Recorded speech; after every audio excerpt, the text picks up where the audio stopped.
Sud Radio Conseil de famille. La chronique patrimoine avec LP Promotion. Ensemble, construisons l'avenir. Bonsoir Stéphane Moller. Bonsoir Olivier. Bonsoir à tous. Stéphane Moller, le président et le fondateur du cabinet Via Wealth Management. Ce soir, on va répondre à Juliette qui nous écoute à Bordeaux. Juliette qui se demande s'il est intéressant d'avoir un PEA.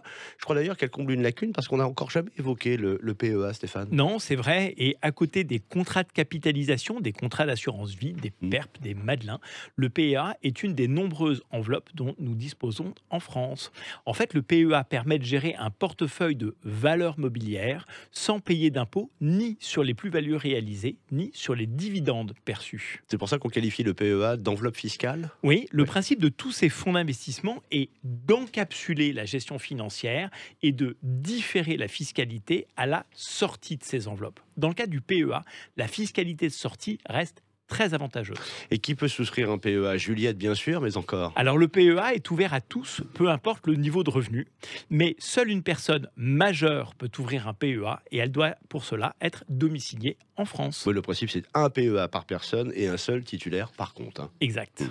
Quels sont les différents types de PEA ? Alors, il y en a deux. Le PEA classique, qui comprend un compte espèce et un compte titre, est lui plafonné à 150 000 € de versement. Oui, le premier compte qui consiste à recevoir finalement les sommes versées sur le plan, c'est-à-dire les gains réalisés, les dividendes et les plus-values. Et puis le second compte sert, lui, à conserver les valeurs mobilières éligibles au PEA. Exactement. Et le deuxième PEA, c'est le PEA PME ETI, entreprise de taille intermédiaire, qui consiste donc à ouvrir un PEA dédié à l'investissement au capital des PME et entreprises de taille intermédiaire, dont le plafond est lui fixé à 225 000 €. Alors, question que se pose forcément Juliette et tous les autres, quels sont les avantages du PEA ? Alors, tout d'abord, une grande souplesse d'utilisation et aucune obligation de versement régulier.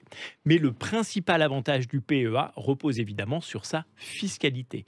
À la sortie de son PEA, le souscripteur ne paiera aucun impôt sur les plus-values s'il détient son PEA depuis plus de 5 ans. Il s'acquittera seulement de la CSG-CRDS. Et concernant les dividendes, Stéphane ? Eh bien, comme les plus-values, les dividendes sont elles aussi exonérés d'impôts. Mais ils entrent dans le calcul des gains du PEA au moment du retrait, c'est ce que vous avez évoqué. Exactement. Alors, si on synthétise, Olivier. Si on synthétise, pendant le déroulement du PEA, les gains, c'est-à-dire les dividendes, les plus-values procurées par les placements effectués dans le cadre de ce PEA sont exonérés d'impôts sur le revenu, à condition toutefois de ne pas être retirés du plan. Oui, et en cas de retrait anticipé et de rachat sur un PEA, alors l'imposition des gains générés par le PEA dépend donc de la date de déblocage des fonds.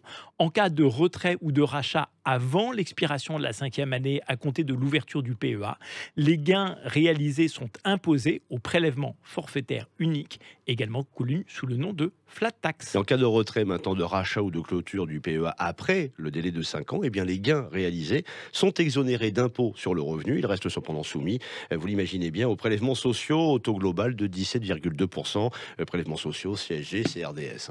Voilà, le PEA PME a le même régime fiscal que le PEA classique. Vous avez tout compris. C'est surtout que j'ai été bien briefé. J'ai un maître, moi, à mes côtés. Juliette, cette chronique, vous la retrouvez en podcast, sudradio.fr. Et puis, comme Juliette, vos bonnes questions sur le blog de Conseil de famille, conseil au pluriel -2-famille.com. Nous, on se retrouve demain, toujours ici. À demain, Olivier. Allez.